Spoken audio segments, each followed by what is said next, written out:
It says now streaming live. So we are now streaming live. Yay!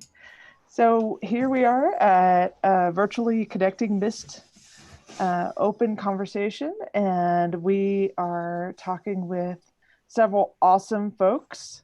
And we are going to have folks introduce themselves. Christian, I think I put you first. Okay, quite an honor. Hi.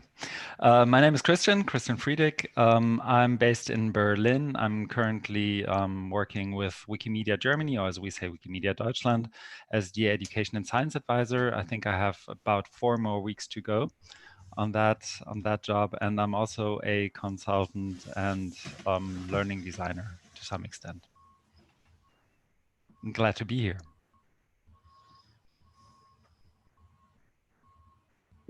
I think Lorna, you're next.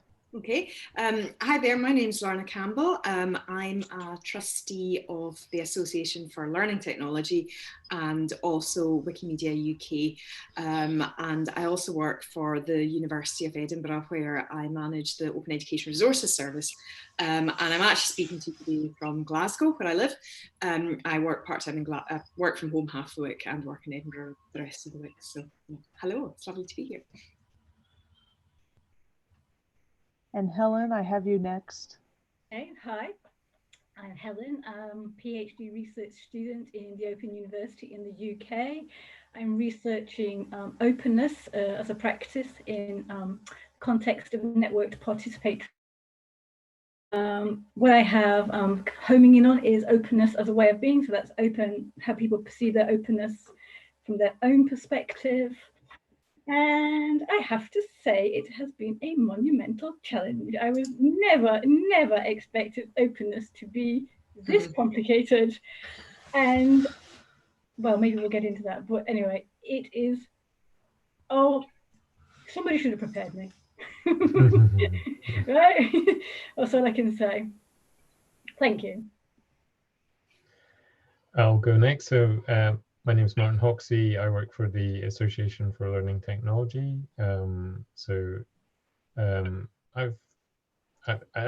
used to work with Lorna, and that's probably where kind of my early openness journey began. We were supporting the UK OER program in the UK, and once you're in your open, it's hard to get back undercover. That's true.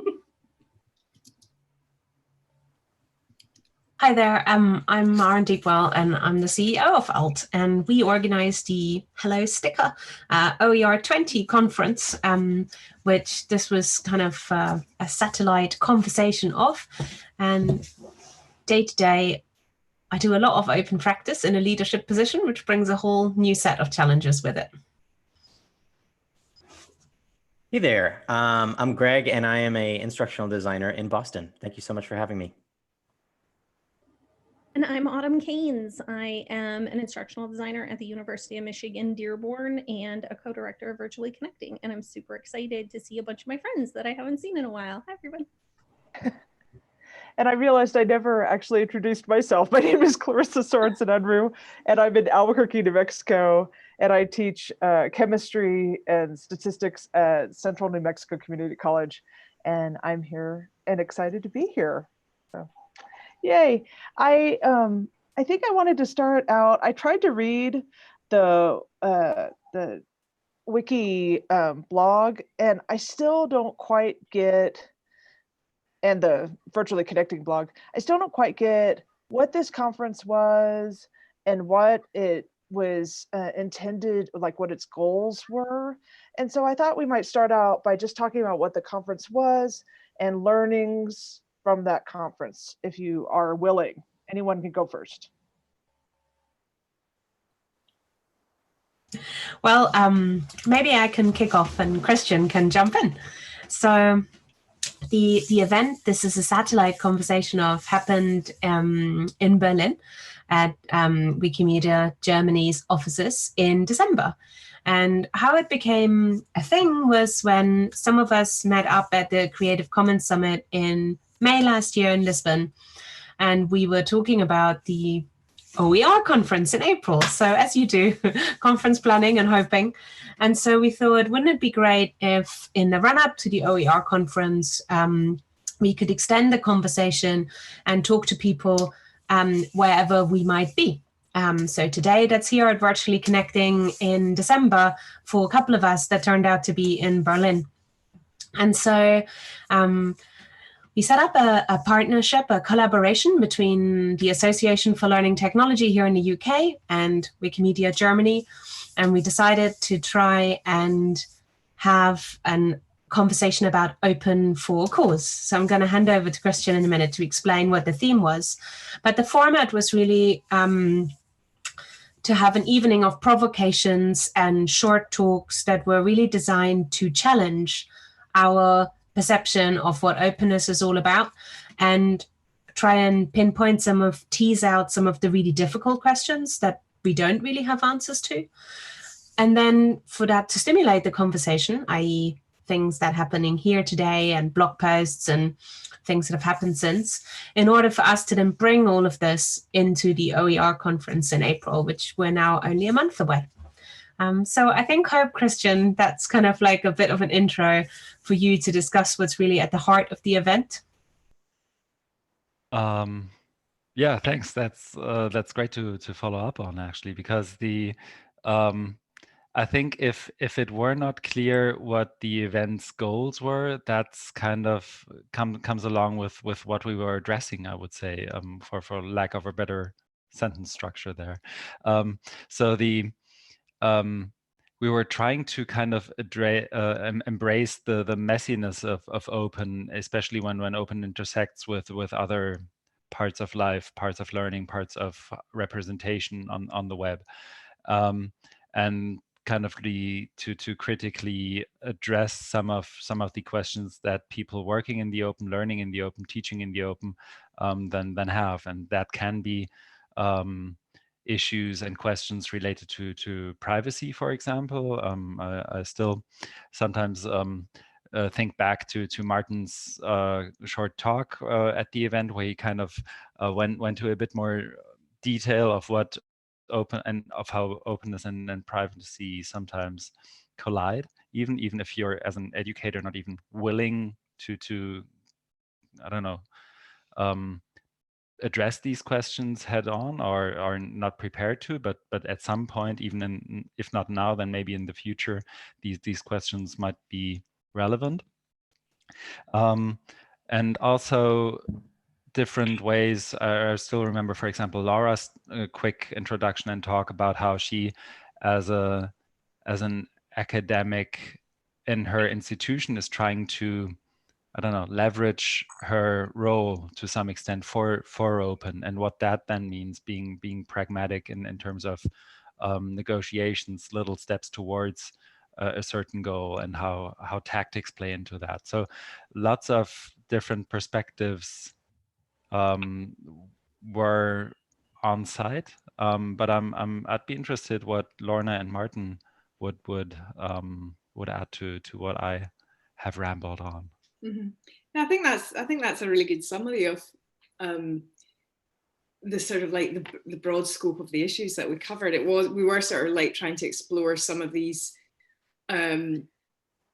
more complicated issues around openness, because as Helen said, you know, openness is a difficult thing to discuss, and you know, as Catherine Cronin always reminds us, it's very, very contextual, and I think we all have quite different relations to openness depending on which hats we're wearing and which parts of ourselves we're bringing to any one event. We have many different roles, and all these roles intersect differently with openness. And I think one of the things that was particularly pertinent for me at that particular event was, one of the things that I'm quite interested in is the issue of the intersection of openness and digital labour, and particularly invisible labour, and how much openness relies on invisible labour, and all the difficult questions that brings to the surface, particularly for particularly for an organisation like the Wikimedia community that relies very heavily on volunteers. if we want that community to be more inclusive, then are we excluding those people who cannot afford to contribute their labour for free, for example? So, you know, if we're looking at forms of inequality that exclude certain participants from the open domain, then perhaps that sort of volunteer culture is one of them. And one of the reasons this was particularly pertinent at the time was the event in Berlin actually coincided with a period of higher education strikes in the United Kingdom. And I was effectively on strike at the time of the event. So I was strike breaking to participate in it. And that is a big moral decision to take. But I felt that a lot of the issues that we were discussing were very pertinent to the aims of the industrial action, which are all around lack of gender equality, precarity, unrealistic workloads, and erosion of the pension. But it was particularly these issues relating to workload and balance and gender inequality that I felt were very relevant to what we were discussing. And we're actually in the same position again. We're now in another round of strikes, and I'm finding myself again in the same position. It's because it's very hard to draw a box around my paid employment, which is to run an open education resources service. And how does that sit in relation to other causes in the open domain that I give my labour to for free? So I was very interested in starting to unpick some of those issues.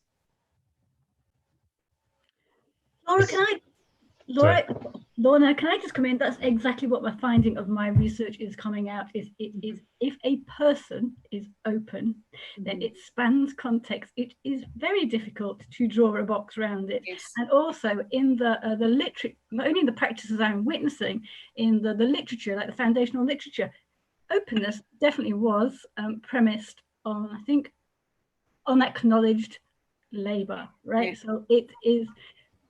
And that's quite, like you say, a really difficult, because people give these things with the best of intentions, don't they? And that is the really hard thing to swallow, is that this, and I think I wanted to ask Autumn, where did the word you're using at the moment, weaponized, come from? Who's weaponizing this stuff? So it's this stuff is hard, and your observation is the same as mine, and what you're saying is represented in my findings as well. And it's challenging. And sorry, I'm butting in.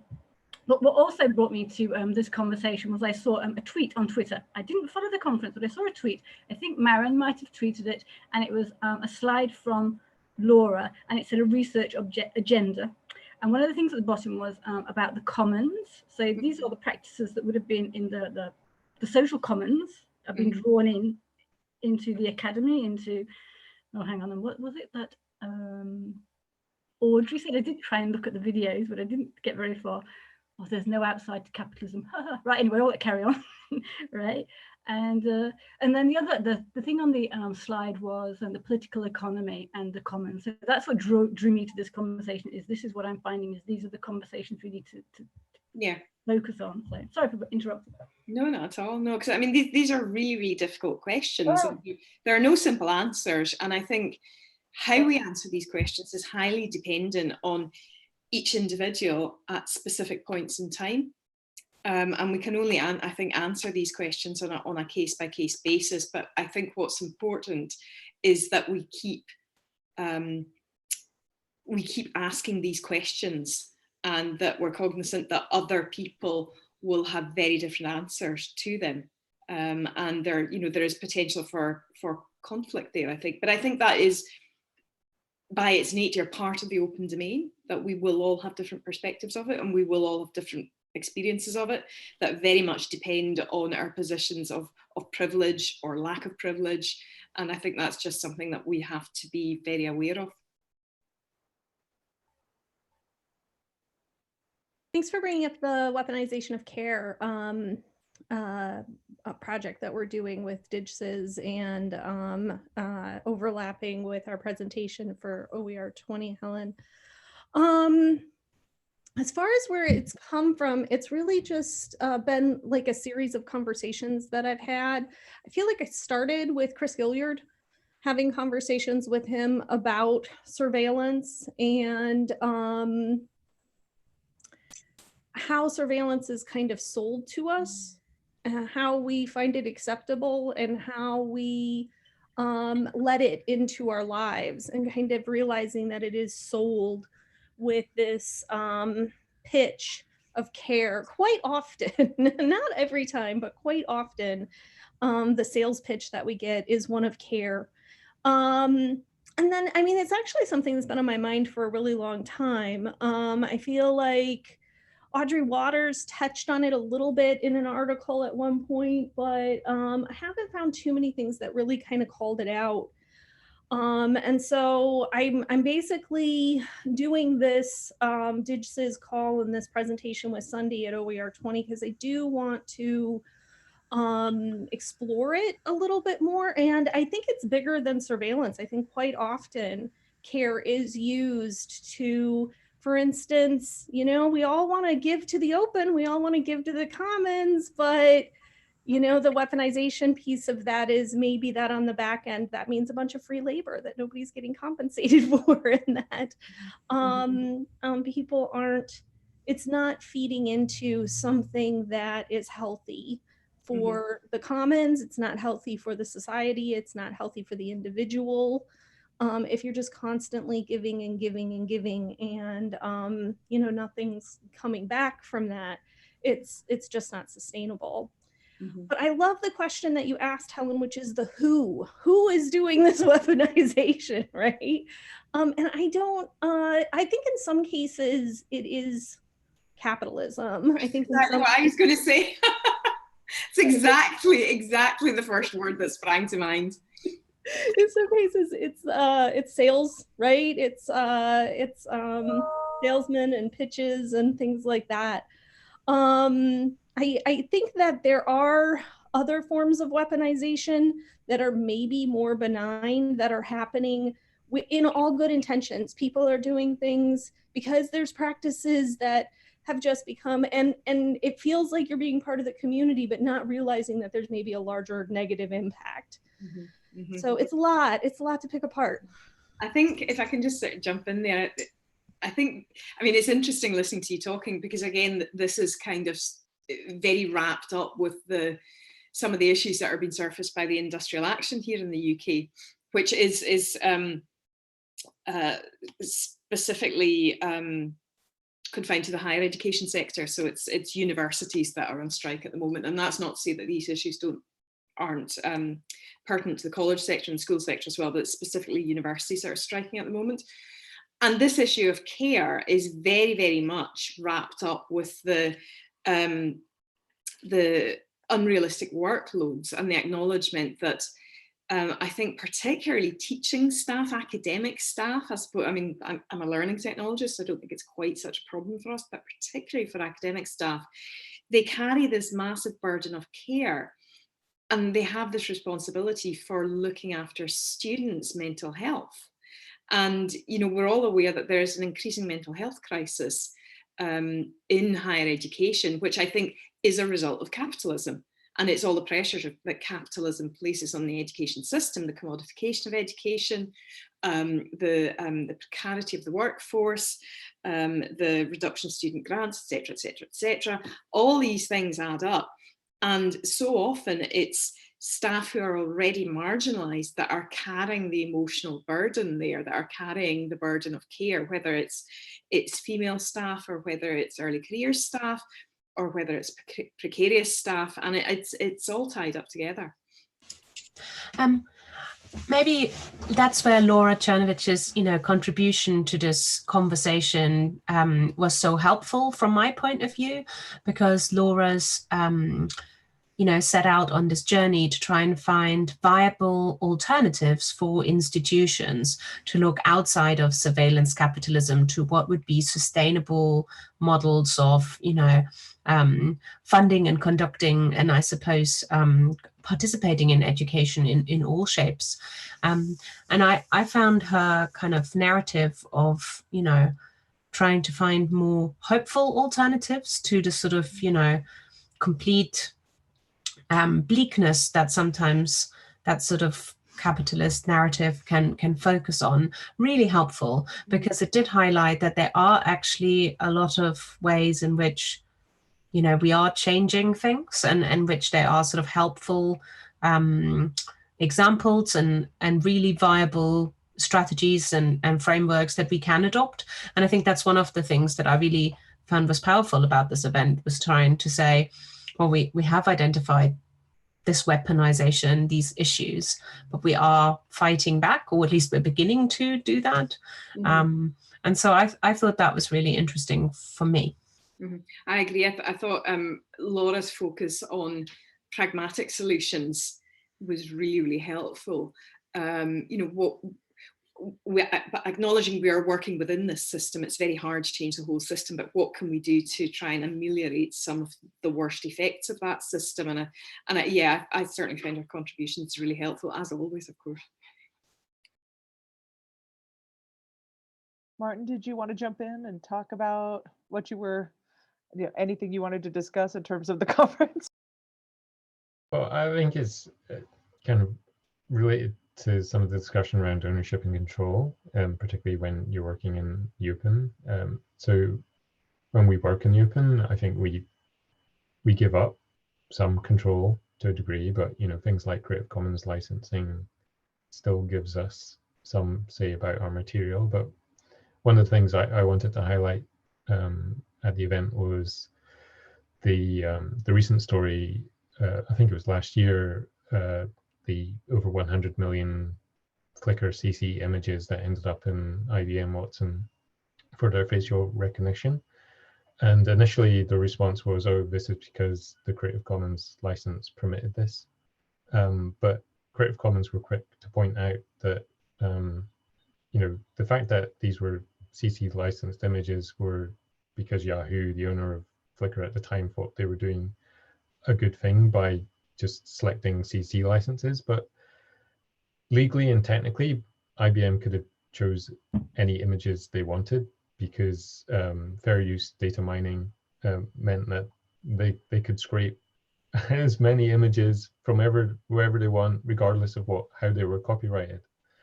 And I see that increasingly kind of infringing on our personal spaces. You know, and there's lots of stories recently around Clearview AI, which is another company that is relying on fair use to basically scrape lots of different social network sites. I think it's quite worrying that right now, as individuals, we don't have that level of control and ownership, regardless of, you know, if we're prepared to work in the open or not. We just don't have that option. Which is why I think, you know, the work that Autumn's doing around digital literacy and, you know, the things that people can do to kind of prod the system, you know, using small tech type things, you know, just the way that you interact with the internet. I think these are incredibly valuable, you know, ideas and resources for us all. Yeah, just to, if I may just quickly follow up on that, because I think it's interesting that quite often people, we've had these kinds of discourses in Germany, for example, when it comes to quality assurance of educational resources, and people tend to ask, so how does quality assurance in OER work, or in this case, how do you keep yourself private and safe if you're working in the open? And what kind of is in the texture of that question always is that if you're closed, all these questions are solved. So just by just pointing the finger at the open people,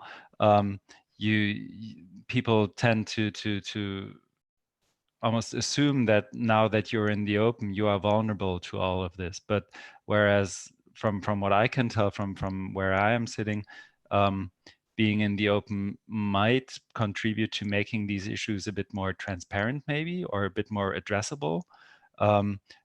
Being open certainly isn't going to solve that, because open can also in-state power structures and power dynamics and all that. But it kind of, what's the polite way of saying this? It really gets on my nerves sometimes that people assume that this all happens just because we're in the open, whereas it also happens when you're working in a closed shop. Mm-hmm. I mean, I absolutely agree that I think one of the things that's really critical here is around the whole piece around information and digital literacy and understanding how information is created on the web. I think is really important, and I mean that's one of the hooks that we hang a lot of our Wikimedia and the curriculum work on, is that we encourage our staff and students to get involved with editing Wikipedia, because that's a really great way to help them to understand how knowledge is created and how information is created on the web. And I think that's because, again, you know, there are limits to what we can do in terms of changing the entire system. But as Martin said, there are lots of small steps we can take that will affect how we interact with the internet, and I think it's these small steps that can make quite a difference, and I think they can be really quite empowering as well. Lorna, on the back of you saying how information is created, something that I'm picking up is on the back of creating information is how value is created and who value is created for. So then that ties in clearly with the labour that we have been just discussing. So yeah, there was a really nice case study. So earlier this week, Maren and I were at an event at the University of Coventry, run by Coventry and Wikimedia UK, and it was the Wikimedia and Education Summit. And we had about 40 people there, so 30 or 40 people there.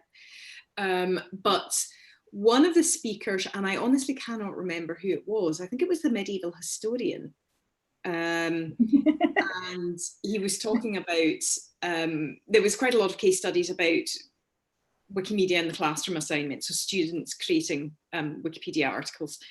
And he was talking about a student who had created a Wikipedia article about, I think, what struck me as quite an obscure medieval personage. And the student was like really enthused, as students tend to be when they create their first Wikipedia articles, and went home and immediately told their grandfather, look, I created this Wikipedia article. So Grandad fires up Alexa and says, Alexa, tell me who so-and-so was. And Alexa reads back the newly created Wikipedia article, which is great. And then Grandad turns to the student and sort of says, so did you get paid for doing that? And the student says, no, of course. So your work, but Amazon are profiting from your work. So it's that whole kind of, these systems are so interwoven that, you know, that there's no easy answer to this stuff.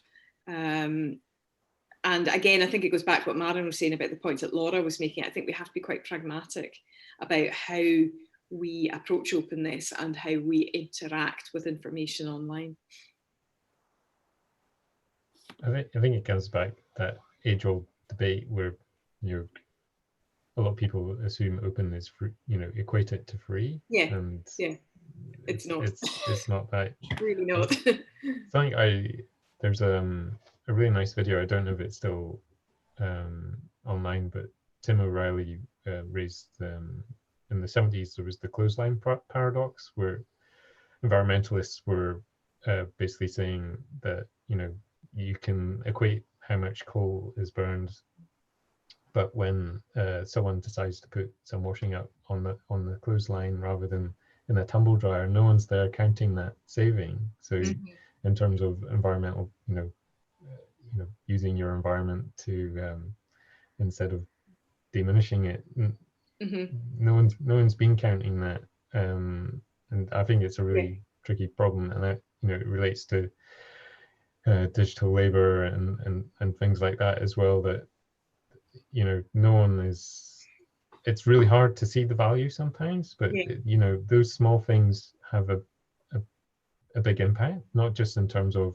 you know, if I go and need to find out about that medieval person, I can do That's that. how it was.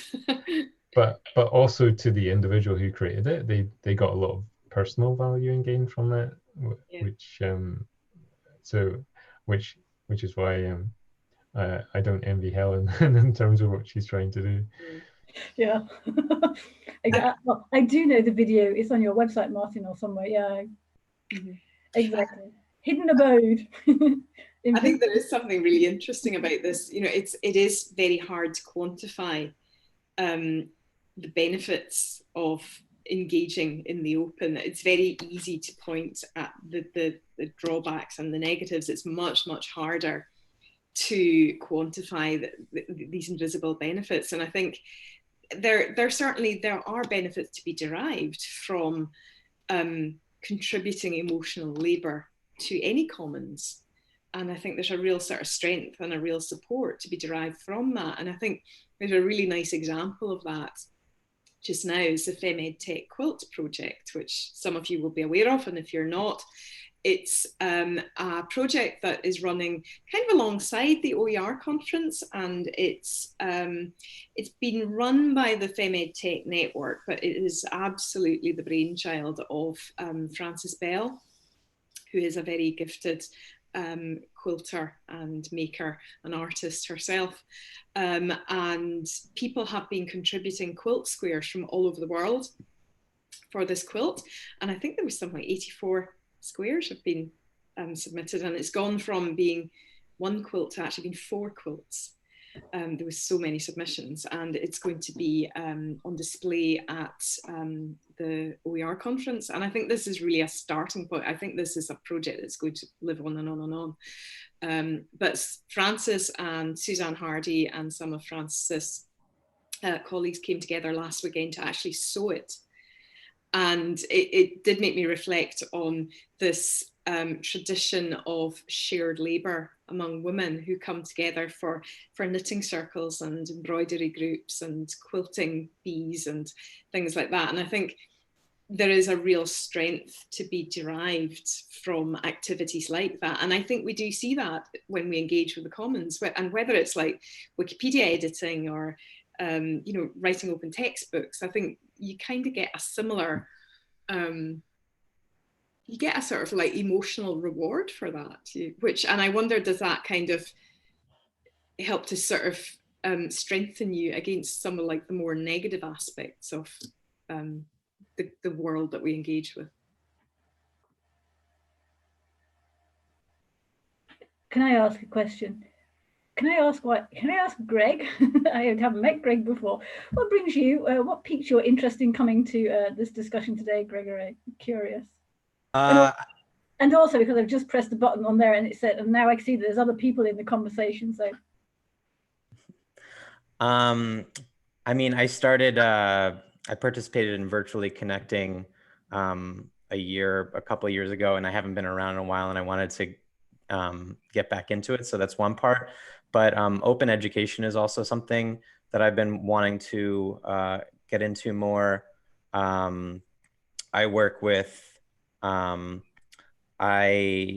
have a nonprofit. I teach capoeira, Afro-Brazilian martial art, in marginalized communities in Boston. And it's like, I've been looking for more ways to see how I could help in that respect, like kind of maybe like developing some kind of tools that would that they would have access to, that would like kind of help them in their journey. And also like kind of understanding. So I was looking at some of these materials for the conference and OER 20, and it talks about open education for civic engagement and democracy and sustainable open education communities. And I just kind of like wanted to get a better understanding of how like I could do that and how it could be sustainable, like how I could like give, without actually receiving, like not getting paid, but like how can this be sustainable? This is often the case with the kind of work that I do, because even if I ask for money, usually it only pays the rent. So it's really out of like me wanting to give to people and, create a community for them. So it's really out of my own passion and care, but there's also like the understanding that you can only give so much. So I thought that this this conference topic was really would be really beneficial. So thank you for asking. One of the parallels, I think, that came out for me from the discussion we had in December, and also at the Wikimedia and Education event that Lorna's mentioned earlier, is this really difficult piece of trying to connect the dots. And I think when we had this conversation in Berlin, it was very much a lot of activists saying, you know, like, I had no idea any of this was happening. Like, this is really interesting, but no, I've not come across it. And sometimes I think we do have a disadvantage because we're obviously working outside of or piggybacking onto really powerful sort of communication channels that are usually very commercial, very much against what we want to achieve. But they are so much more pervasive than the networks that we can build. And a lot of it is to do with, you know, open projects being usually short-term funded. And I feel this is where activities like the OER conference, which has now been going for many years, can try and provide some framework and some structure. And obviously organizations like Wikimedia do that as well. But that's one of the things that also conversations like today can help do, is sort of try and connect the dots, because it is very hard, I think, to get a picture of what are all these different projects that are going on. Like, I know, like, I follow Autumn's blog, but like, you know, I don't read every single post and kind of miss things all the time. And so I think that's quite a hard puzzle for us to try and like surface all the useful things. And the FemEdTech quilt was interesting because it sort of was a very small thing that seemed to become very big, and people sort of learned about it very quickly. So I'm not sure what it was that made this so omnipresent for a while. But it's interesting how some things that we do don't really sort of gain traction, and then others they do. My theory is I think people just felt empowered by the quilt. It was something that they could do, and I think quite often or disempowered if they can't sew. well, people were gluing stuff. You know, it was. I think it's a reflection on right now. People just feel, you know, completely overwhelmed by the system, and I think people were drawn to the FemEdTech quilt because, regardless of whether or not they could sew, and there's some amazing sewing skills on display in the quilt, but there are also really deep stories as well. And I think it was almost like contemplative therapy for some people. They wanted to, you know, have some physical action that they could do that had a result and was part of a community thing, so they could see the result of it as well. And I think that's quite, we've had Lorna does a blogging workshop, and you know, that as someone who blogs, you know, and Autumn blogs, and, you know, I think everyone here blogs to varying degrees. It's really hard sometimes because you don't see the impact. You don't see, you know, you spend, you know, sometimes I'll spend, you know, a day or two writing something, and then it's like, you know, 20 people read it, and you think, was that really worth it? So I think that's, for me, why the quilt kind of caught people's attention. I think, yeah, I can share the workshop materials, that blogging workshop. I do all the materials are open license, so I'll get you the link in a minute. I think you're absolutely right, Martin. I think maybe I think there were a couple of things in that the barrier to entry was quite low. So even if you couldn't sew, you could find other ways to contribute. So one of my squares was just a bit of, was drawn on. I mean, literally, you know, some people knitted, some people just pinned things together. I mean, so that was one thing. But I think it was, people really brought themselves into the project. They brought really, really personal stories. I wonder, is it again a way of sort of ameliorating the dehumanizing impact of capitalism and of these sort of big tech systems and of surveillance. And it was a way to make a connection to the community, and it was a way to, like I say, just sort of bring that human element back into our interactions with our peers. Don't know. I think it's also this hybridity of the virtual and the physical that's just really cool and really neat. And I think that especially when we do so much stuff in the open over distance in virtual spaces, we do start to form these connections and these emotional bonds, and then we want to make that physical. There's something, I think, just innately human about wanting to then, you know, connect in that physical way. And so having a physical project that was communicated digitally and virtually through pictures and tweets and things like that, but that is ultimately going to be a physical thing, and that the people who are going to the conference are going to see that physical thing, is just really exciting. It's a really great blending of those two worlds.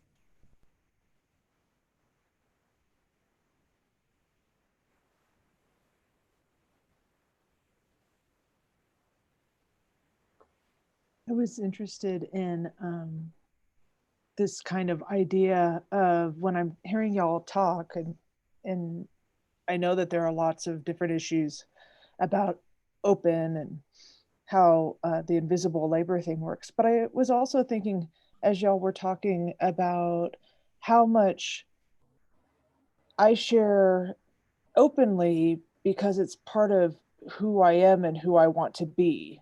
And how much my own identity, and whether that's an identity that's formed or shaped by capitalism, but I don't necessarily expect anything from that. And so I was wondering if there was some of the conversation that happened in Berlin was partially about how identity plays into all of these concerns and very real problems with open.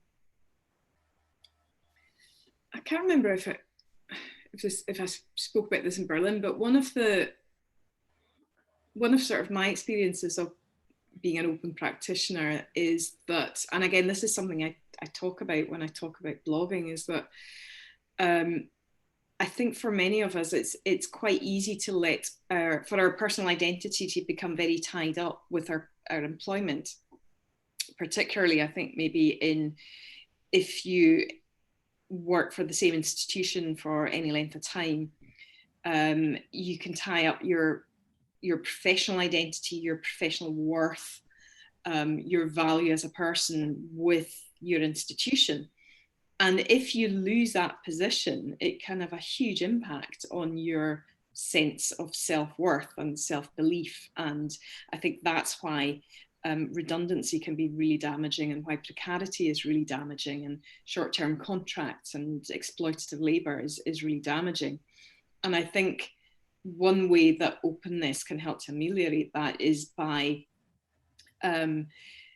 even if you're cut off from your institution, if you still have access to that open community and the stuff you have created, then that's almost like it's like a life raft to hang on to. And I mean, that's certainly my experience of working as on precarious contracts, is that at times when I was made redundant, it was that connection to the open community, and also to organizations like ALT, so like professional membership bodies that really do live and breathe openness. And it's kind of, although I know I was no longer attached to an institution, I still had all my sort of professional worth because it was in the open domain. So I think maybe that's one way that openness can help to ameliorate some of these issues, maybe. Lorna, that's exactly, you're not the only one to say that. That's exactly what somebody else said in my study as well. Exactly. And they felt appreciative and supported when they were unexpectedly found themselves out of work to be a member of an open community. You know, they still felt valued, had an identity. And then coming back to something about your strike, I think I read a report from the University College Lecturers Union, don't know who they're called, UCU, I think it was them. And they were saying the ability to create a narrative across your life is really important, and it doesn't have to, you know, work used to be it, and that's now taken away from you. You know, that's what you're saying. Yeah, absolutely. And that's one of the points I make when I talk about blogging, is that it can be particularly beneficial for early careers researchers and for people employed in precarious contracts, because it means that they take ownership of the narrative of their own career. And they can quite literally take ownership of it by keeping it on their own domain. So it's not all tied up with institutional systems. And I think that's really important. A quick kind of backstory from me. I started blogging, I think, about 10 years ago, and my employment contract was, you know, things that I produced during my, you know, my office hours belonged to my employer. So, you know, I'd spent a couple of years blogging, and I was facing redundancy. And one of the things that I actually did was, in my redundancy, I got a legal release of my written content from my blog to me. And so I think, you know, the employment contracts we have in our institutions, not all institutions, I know, you know, places like University of Edinburgh are very, you know, they have OER policies in place for staff who are interested in that, but a lot of places don't. You know, which I think needs, you know, in terms of taking ownership of what we do in the open. I think that's you know, part of the puzzle. That's a big issue, and it's something that we certainly do find in Edinburgh. My job in Edinburgh with the Open Education Resources Service, one of the things we do is we do a lot of workshops around copyright literacy, because we find that academic staff generally don't understand how copyright works, or have quite a limited understanding of it. And one of the things they frequently don't appreciate is this fact that Martin mentioned there, that anything you produce in the normal course of your employment belongs to your employer. Now, that actually isn't written into your employment contracts. That is actually how copyright law works in the UK. It doesn't have to be in your contract. That's just how the law works.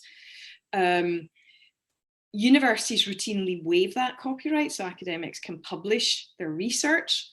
It's less common for them to waive that right so academics can openly license their teaching resources.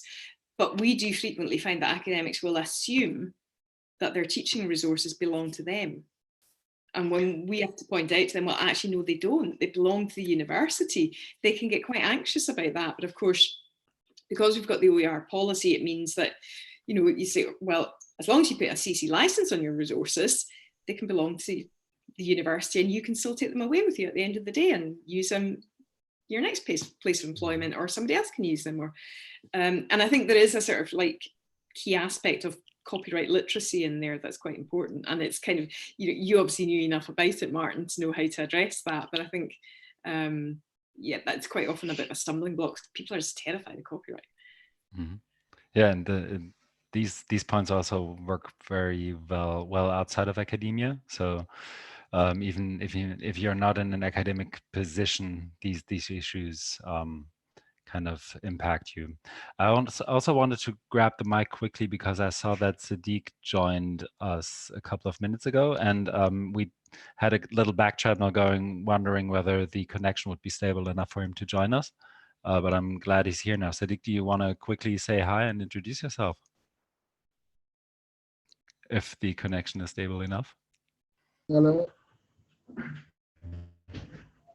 Hi, everyone.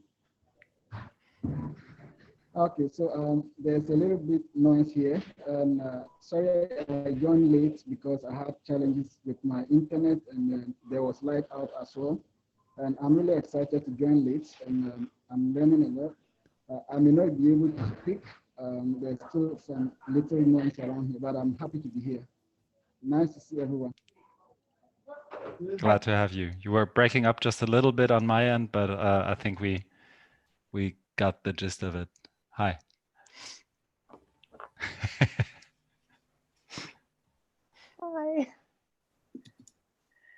Thank you, Christian.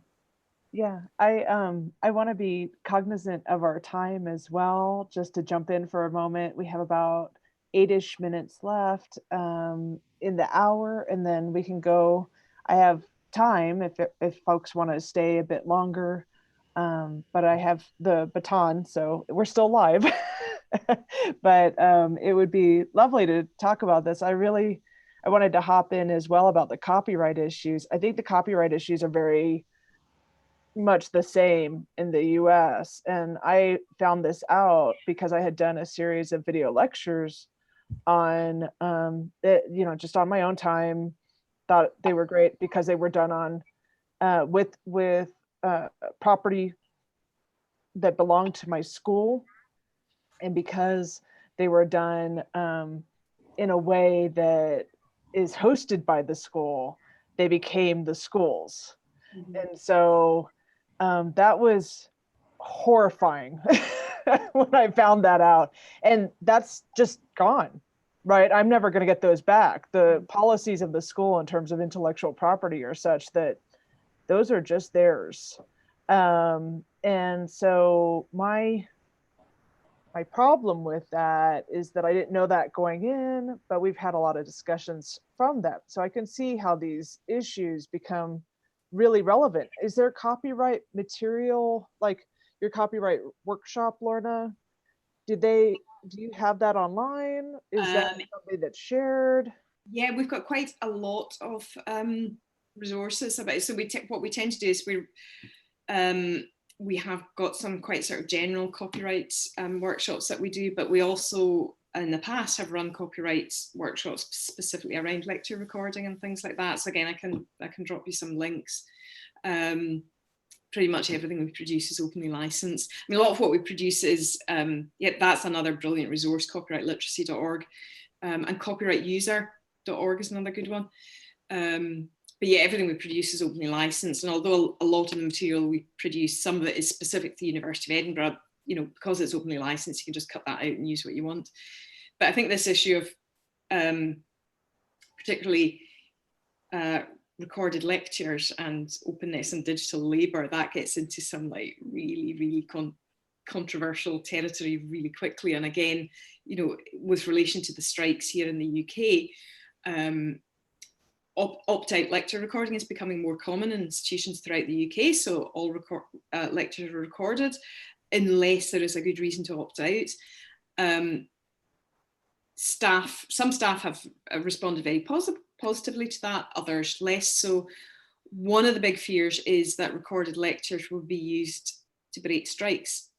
That if a member of academic staff went on strike, that their recorded lectures would be used in their absence. And that is clearly something that very few academic staff want to countenance, and has been a huge issue here in the UK.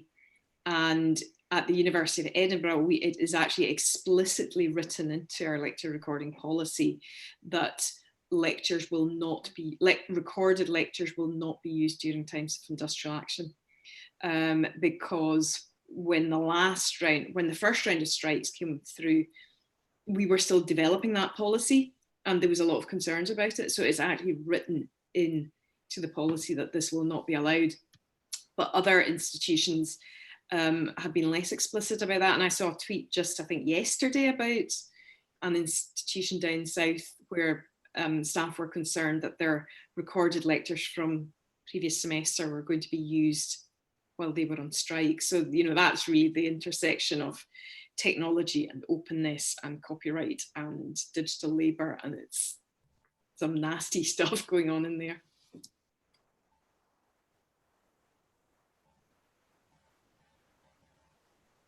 Can I jump in real quick? I was wondering with the OER conference coming up, are any of these ideas like on the forefront of your mind? Like, are you going into this conference with any of these ideas as kind of like a priority? I'm doing a short lightning talk on, or a alt session on openness and digital labour. So it'll be what are they, 7-minute talks or something like that. So so I'll probably just be repeating everything I've said today. I've got more questions than answers, but yeah, I mean, that's certainly something that will be on my mind there. Breaking news, the OER conference program is published today. Maren doesn't even know this. And we're live streaming a number of the sessions. So Great. All the 7-minute sessions, if we have permission from the authors, they'll be live streamed, so you can see Lorna in action. You can also, you'll see Autumn talking about her weaponizing of care as well. That'll be live streamed. So we have the keynotes as well, and a slice of the conference. So hopefully people can contribute remotely if you can't make it to London in person.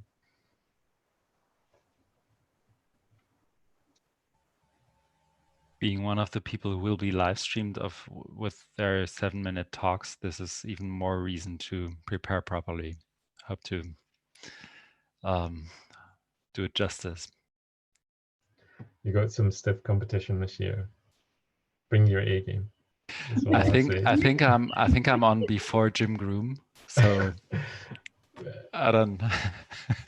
will be tough.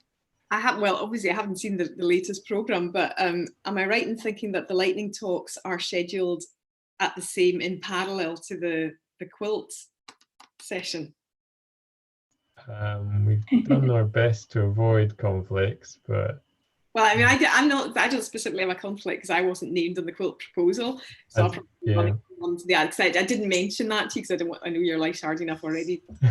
That program, but yeah, I suspect that there'll be standing room only for the quilt presentation.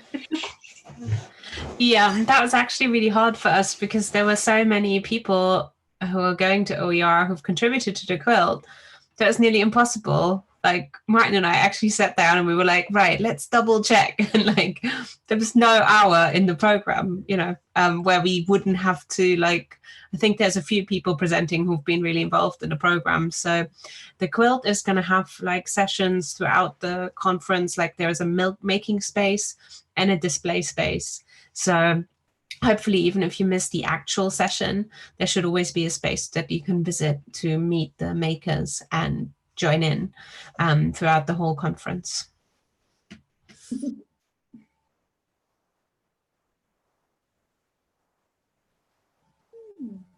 Just dropping a couple of links into the chat there about some of the open resources we've created about copyright and open licensing and lecture recording and things like that. Awesome. Yeah, I was wondering if I don't actually know whether the chat is recorded or not. So I will make sure that I copy this before we all get out of here. We can save the chat, but I don't think it's recorded and live streamed. Okay. I will. I'd be surprised if that were the case. Let's put it like that. Okay. Well, then I will save it as we go along here. Thank you, Christian, for that. I really have appreciated this conversation.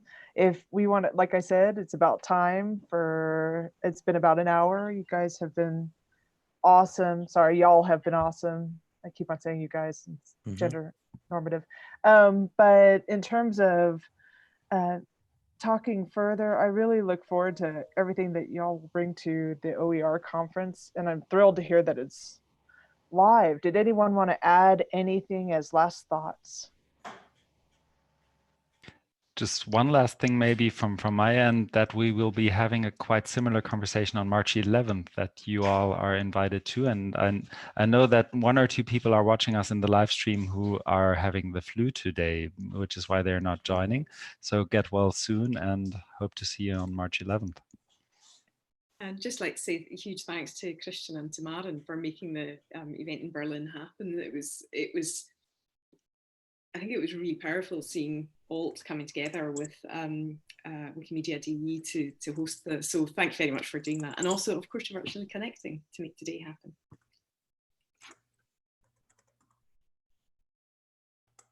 Yes, thank you to Virtually Connecting for organising this event, because as you may be aware, I don't get out very much and I don't talk very much. There you go.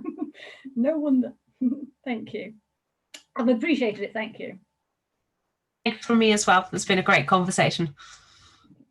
We look forward to hosting VConnecting at OER 20 if anyone is.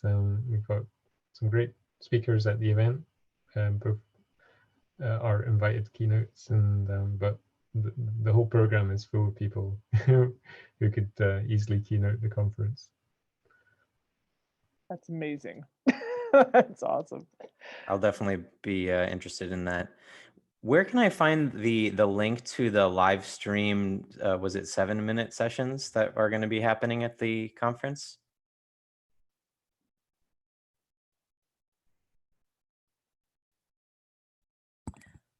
Anybody know? Oh. So if you just go to the program page. Oh, it's the program. Okay, gotcha. It's quite hard. Got over 100 sessions. So Wow. it needs some kind of data mining, but hopefully you can see in the program where everything that's live streamed has the YouTube icon next to it. Perfect. Thank you so much.